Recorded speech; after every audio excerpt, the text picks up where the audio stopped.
What's up, people? I've got a short unboxing slash test review of a new CarPlay device that I got. And this is the box. I took it out and I plugged it in already. This is the box. It's the Plimpton L1.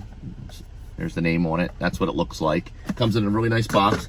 And in the package, you basically get the device, the mount, okay, a power cable, which is a cigarette outlet, and two double-sided 3M pieces of tape, okay?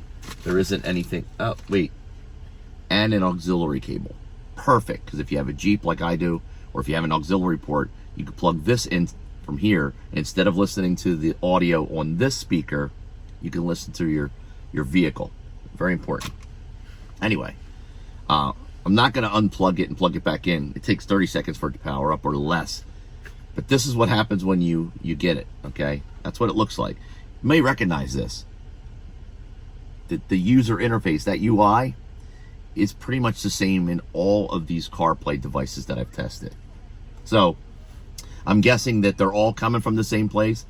Different people are housing them, rebranding them, but they're pretty popular. This one is in a smaller housing, pretty sturdy, pretty heavy, well built. But there's no DVR. There's no dash cam built into this one. Although the software in here has settings for a camera. So anyway, let's move on to the mount real fast. One of the things that I'm very picky about is the mounts on these devices. And the last two I tested, I wasn't impressed with the mount. Not impressed with this mount at all. But as much as I'm not impressed with it, I'm going to go over it and tell you why I like this one better than all the other ones. Let me just loosen it up for a second. When you get it, it's a little loose and rattly. All right. And also, it turns left and right. So let's get it straight. Let's just tighten it down.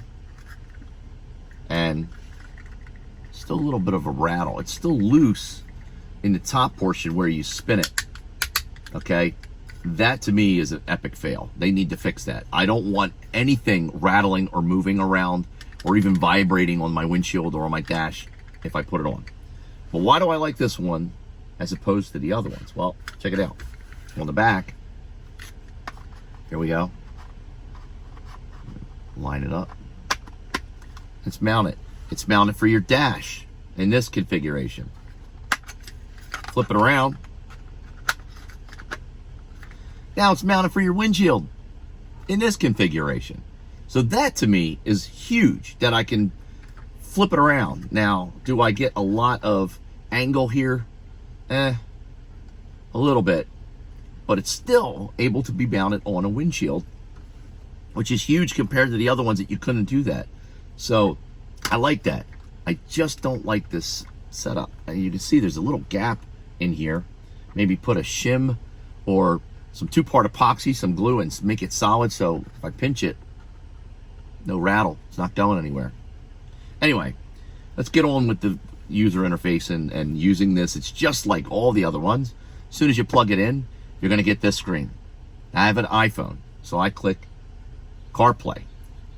Mine's already connected. For you, it's going to say connect to the Bluetooth, and it's going to say CarKit dash 4 2 letters and 2 numbers. You're going to go into your phone settings to Bluetooth. You're going to connect to that, confirm it, pair it, and you're done. Within a minute, you're done. And every time you plug it in, it's going to come up like this. There's no lag either. This is just like using it on your car. So I'll demonstrate by going into Waze. Oh, I never canceled that last trip. So here we go. I'll show you in real time. Press search.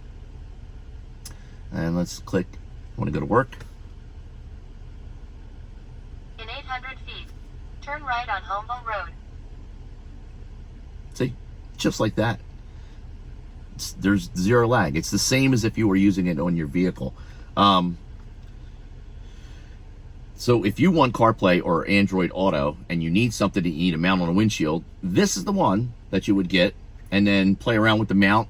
The mount could use some improvements. It's not great. It's okay, but it's better than the other ones that I've tested.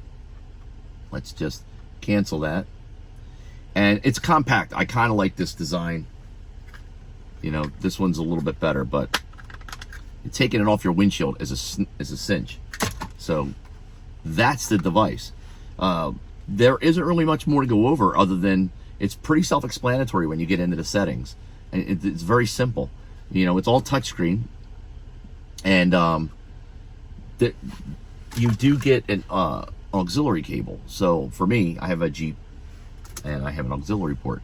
Plug this into your auxiliary port and onto the side, and then the audio will instantly come out of your vehicle speakers rather than the back of this, which is loud but not nearly as loud as you want if you're traveling down the road and you got music playing and you want to like hear it. So use this. Doesn't come with anything else other than that, but not bad. Okay, so if you're looking for a particular size and design and this may fit your needs, check it out. I'll have a link down in the description of this video for it. But I'm starting to learn that every single one of these that I've been testing and reviewing is coming from overseas, and the setup on the side is always the same ports, same software. The GUIs are always the same. It's just different housing, they're rebranded by different companies that are buying these in bulk from wherever and just selling them as their own. But that's it. Let me know what you think down in this comment section. But before you go, do me a favor, click that like button, click that little bell notification. If you like the content we put out, click the super thanks button. But don't forget to click subscribe. Last but not least, you guys and girls all be safe. That's all I got. I'm out.